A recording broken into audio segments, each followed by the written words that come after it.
Forgotten among the stars. The crimson sun of Novara cast long shadows across the settlement as Helena Chen made her daily inspection of the perimeter fence. 20 years as the colony's commander had etched deep lines on her face and streaked her once black hair with silver. The settlement, a collection of prefabricated modules and locally constructed buildings, spread out behind her like a metallic oasis in the rust-colored desert. Structural integrity at 62%, Commander, reported Eli, her chief engineer, as he consulted his tablet. The south section lost another support column in last night's tremor. Helena nodded, her expression betraying nothing of the concern that gnawed at her insides. What about the power reserves? Down to 28%. The solar arrays are degrading faster than we can repair them. Eli wiped sweat from his brow. We're looking at full system failure within 6 months unless we can find another solution. They continued walking, passing colonists who nodded respectfully, but whose eyes showed the same quiet desperation that permeated the entire settlement. These people, all 842 of them, were the descendants of the original New Horizon mission that had arrived on Novara 70 years ago. What had begun as humanity's greatest achievement in space colonization had become a desperate fight for survival when Earth went silent. The Great Silence, they called it. 48 years of complete communication blackout with Earth. No messages, no supply ships, no explanation. Just silence and abandonment. The council is meeting at 1400 hours, Helena said as they reached the command center. I want everyone's reports ready. And Eli? She paused, lowering her voice. Keep the power reserve numbers between us for now. No need to start a panic. Eli nodded grimly. And the Meridian situation. Helena's jaw tightened. We'll discuss that in the meeting. The Meridians. They had appeared 3 months ago in their crystalline ships that shimmered like liquid glass against Novara's sky. At first, the colony had been elated. First contact with an alien species could mean salvation after decades of isolation. That hope had quickly evaporated when Meridians made their intentions clear. Novara was to be cleared of human presence. The planet contained resources they needed, and humanity's claim meant nothing to them. Inside the command center, the cool air was a welcome relief from Novara's punishing heat. Helena slipped into her office and locked the door. From her desk drawer, she removed a small device, a personal communicator from Earth, long dead but kept as a talisman of sorts. She ran her fingers over its smooth surface, remembering the day the last transmission had come through.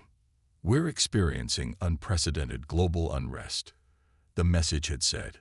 All colonial support operations suspended indefinitely. Maintain self-sufficiency protocols. Stand by for further instructions. Those further instructions never came. A knock at her door pulled Helena from her memories. Dr. Samira Niven, the colony's chief scientist, stood there with an urgency in her eyes that Helena hadn't seen in years. We found something, Samira said without preamble. I need you to come to the excavation site. Now, the excavation site lay 3 kilometers east of the main settlement, where a recent landslide had exposed what appeared to be artificial structures beneath the planet's surface. Helena followed Samira through a narrow tunnel dug into the hillside, their path illuminated by strips of emergency lighting. We started clearing the debris this morning, Samira explained as they descended. That's when we found the door. Door? Helena questioned. They rounded a corner, and Helena stopped in her tracks. Before them stood a massive circular portal, at least 4 meters in diameter, composed of a material that gleamed with an iridescent sheen despite the millions of years it must have been buried. Symbols unlike any Helena had ever seen adorned its surface, glowing with a soft blue light. It's not Meridian, Samira said, answering Helena's unspoken question. The technology signatures don't match. We think it predates their presence in this system by millennia. Helena approached the door cautiously. Have you tried to open it? That's just it, Samira replied, a note of wonder in her voice. It responded to our presence. Watch. She placed her palm against the surface. The symbols pulsed, and a low humming filled the chamber. Slowly, the massive door began to rotate, revealing a darkened chamber beyond. It recognized our DNA, Samira whispered. It was waiting for us. The council chamber was filled to capacity that afternoon. News of the discovery had spread through the colony, despite Helena's attempts to keep it quiet. Now, along with her 6 council members, 24 colony section leaders crowded the room, their faces a mixture of fear and hope. The structure appears to be a research facility, Samira explained, projecting images onto the main screen. Based on what we've translated of their records, they called themselves the predecessors. They inhabited this world approximately 50,000 years ago. And they just disappeared, asked Wei, the agricultural director. Not exactly, Samira replied. From what we can tell, they were at war with the very same species we now know as the Meridians. This facility was one of their last strongholds. A murmur ran through the crowd. Helena raised a hand for silence. There's more, Samira continued.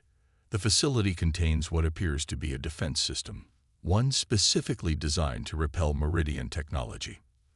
The room erupted into excited conversation. Helena let it continue for a moment before bringing the meeting back to order. Can we use it? She asked. Samira exchanged a glance with Eli. Theoretically, yes, but the power requirements are enormous. It would drain our entire reserve in seconds. And we'd need to translate the operating protocols, added Eli.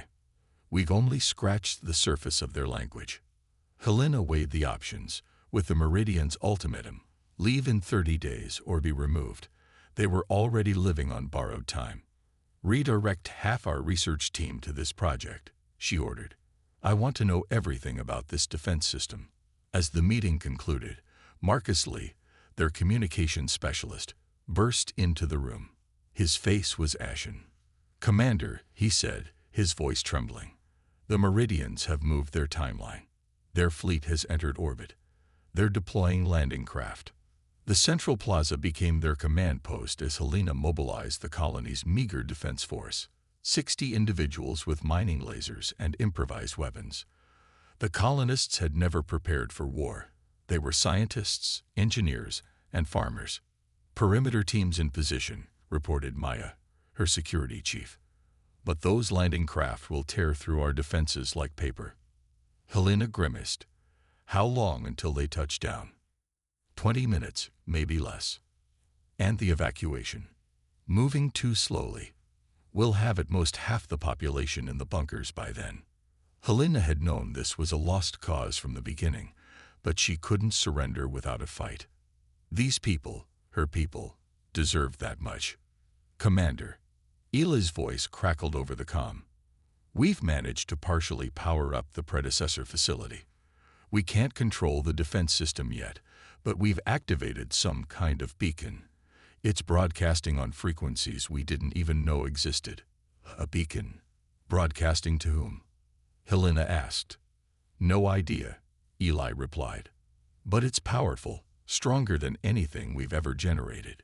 It's punching straight through the Meridian jamming field. Helena felt a flicker of hope, quickly extinguished.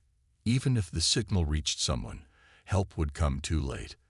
The Meridian ships were visible now, descending through the atmosphere like falling stars.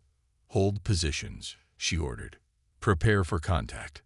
But before the Meridian ships could reach the surface, new alerts blared from their sensors. Marcus's voice came through, high with disbelief.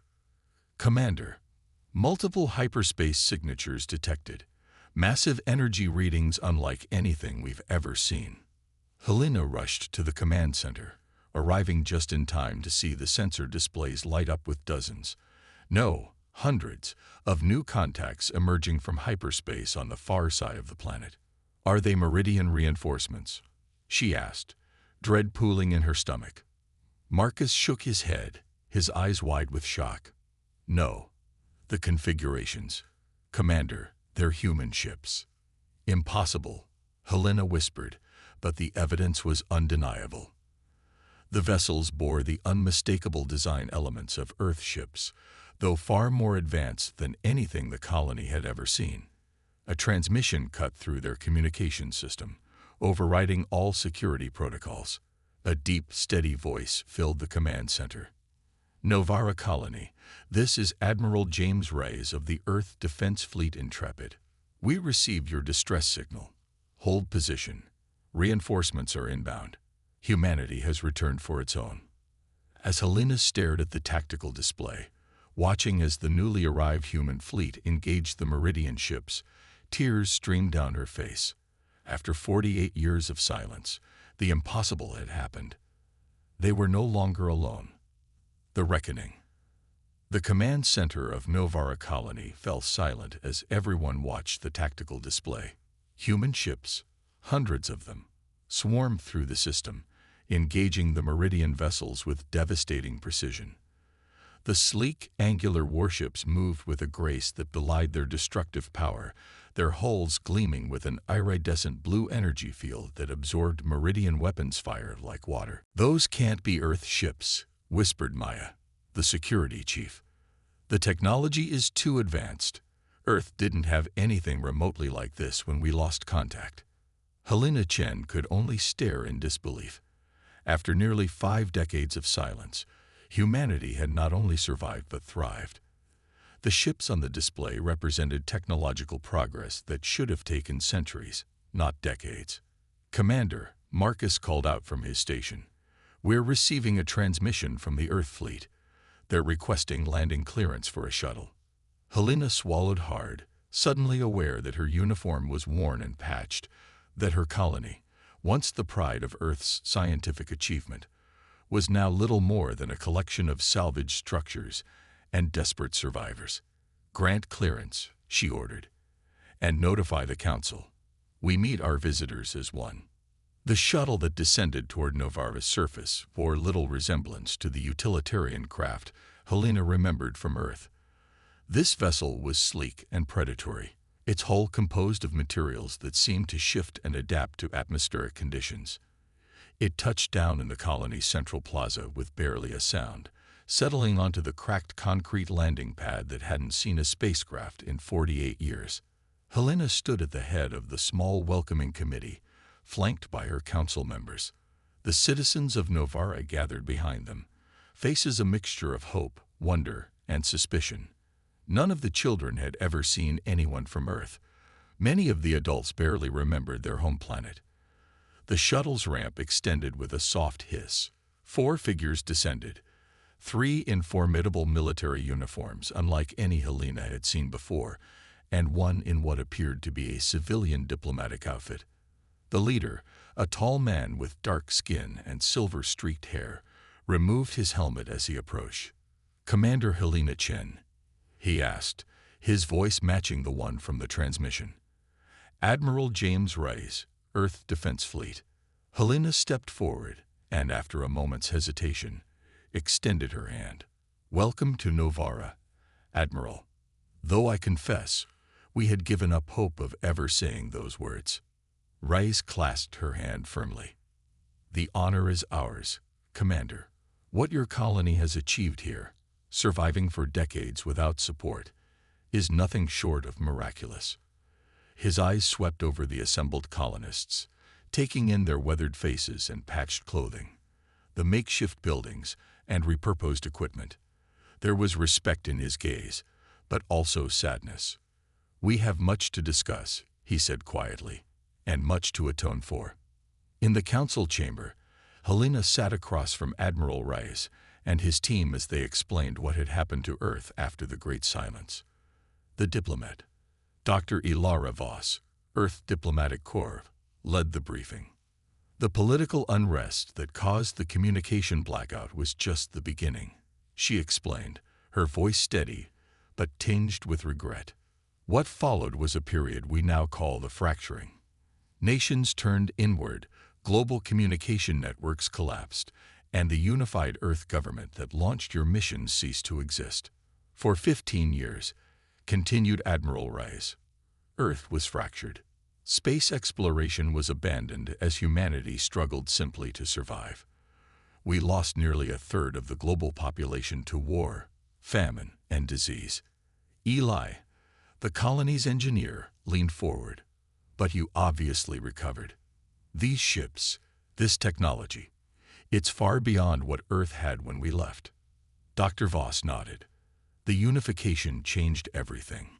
It began 30 years ago when the first Meridian scouts reached our solar system. A shocked murmur ran through the council. Helena felt her blood run cold. The Meridians attacked Earth. They tried, Rice said, his expression grim. But their arrival did what decades of human conflict couldn't. It united us. Faced with an external threat, the nations of Earth put aside their differences and pooled their resources. The defense fleet was born, along with accelerated research into technologies we'd only theorized about before. And the Meridians? Asked Samara. Driven back, but not defeated, Rise replied. They've been testing our defenses for years, probing for weaknesses. When we detected their fleet moving toward this sector 6 months ago, we realized they might be targeting our lost colonies. Helena couldn't contain her bitterness. So you remembered us when you needed us. Dr. Voss flinched at the accusation, but Reyes met Helena's gaze steadily. No, Commander, we never forgot you. For decades, we've been searching for our lost colonies, trying to rebuild what was destroyed. But without the original coordinates and communication codes, all lost in the fracturing, it was like searching for specific grains of sand in a desert. Then how did you find us now? Asked Wei. Your beacon, Rice said simply. Whatever ancient technology you activated created a signal our deep space arrays could detect. We were already in the neighboring system, tracking the Meridian fleet, when your signal lit up half our sensors. Helena exchanged a glance with Samira. The predecessor facility had saved them after all, just not in the way they had expected. The meeting continued for hours as they exchanged information. The Earth representatives were astounded by how much the colony had achieved with so little, while the colonists marveled at the technological advances Earth had made. Medical advances that could cure diseases that had claimed dozens of colonists' lives. Agricultural techniques that could transform Novara's harsh landscape. Communication technology that could reconnect them with Earth in real time, despite the vast distances. But the most pressing matter remained the Meridian threat. The Earth fleet had driven back the immediate attack force, but the main Meridian armada was still approaching. We're outnumbered 3-1, Rise explained, projecting tactical data onto the council chamber's display. Even with our technological advances, a direct confrontation would result in heavy casualties on both sides. Then we used the predecessor defense system, Helena said. That's why we activated it in the first place. Rise looked intrigued. What exactly did you find? Samira took over, explaining their discovery of the ancient facility and what they had learned of its capabilities. We believe it was designed specifically to counter Meridian technology. Their energy weapons operate on principles we don't fully understand, but the predecessors clearly did. The problem, Eli added, is power. We don't have enough to fully activate the system. Admiral Rice smiled for the first time since his arrival. Power is something we can provide. Over the next 24 hours, an unlikely collaboration formed between the isolated colonists and the advanced Earth military. Earth engineers, with their cutting-edge knowledge, worked alongside colony technicians who had spent decades mastering improvisation and creative problem-solving. Together, they connected the ancient predecessor facility to power cells from the Earth fleet. In the excavated chamber housing the main control systems, Helena stood beside Admiral Reyes, watching the work progress. Your people are remarkable, Reyes said. Most of our specialists take years to master a single discipline. Yours shift between roles seamlessly. Helena nodded. Necessity. When you have fewer than 1,000 people, everyone needs to be adaptable. It's more than that, Reyes insisted. There's an ingenuity here, a resilience that we've lost despite our technological progress. Your isolation forced you to think differently.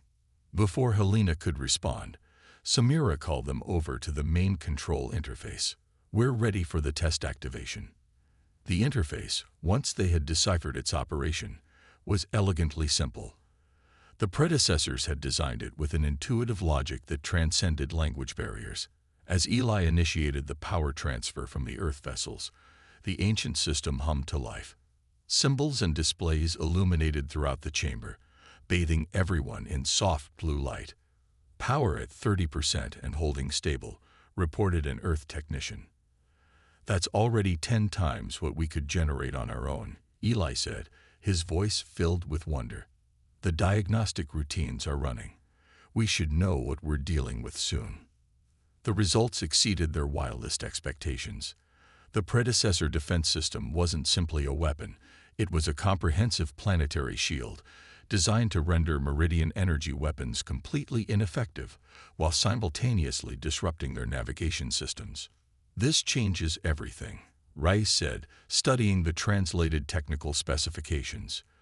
"With this system active, we can force them to engage in conventional combat, where our ships have the advantage." Helena nodded, but a thought had been nagging at her. "Admiral, there's something I don't understand. If the predecessors had this technology, why didn't they defeat the Meridians? Why did they disappear?"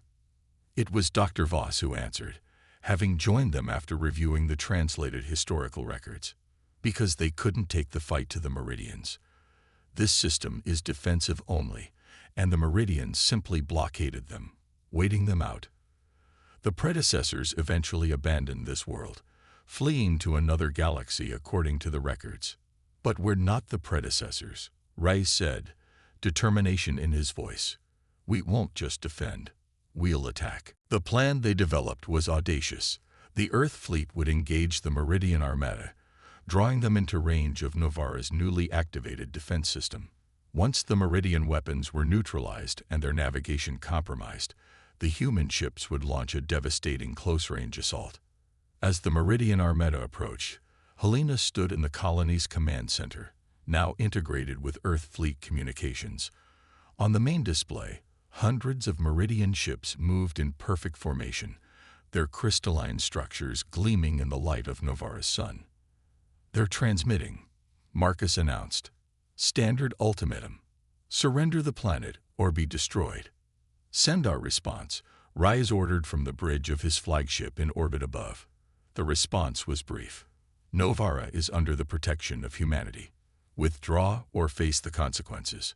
The Meridian response was immediate, a full-scale attack launch.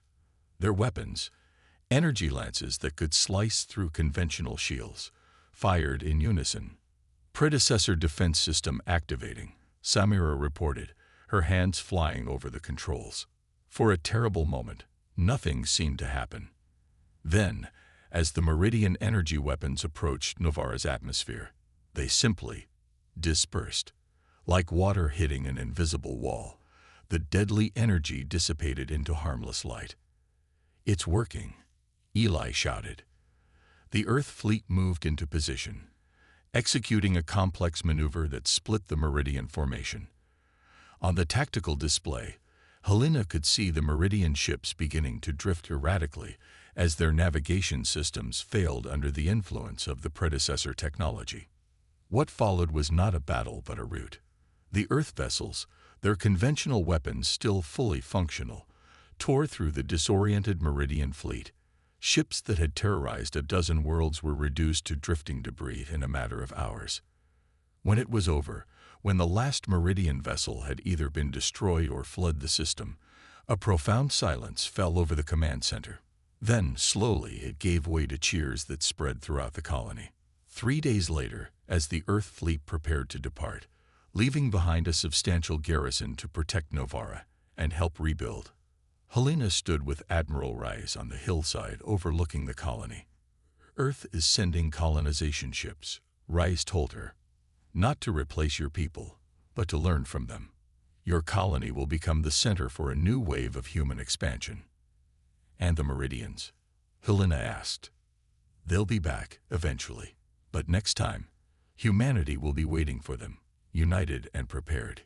He turned to face her directly. "The Unification Council has a position for you, if you want it.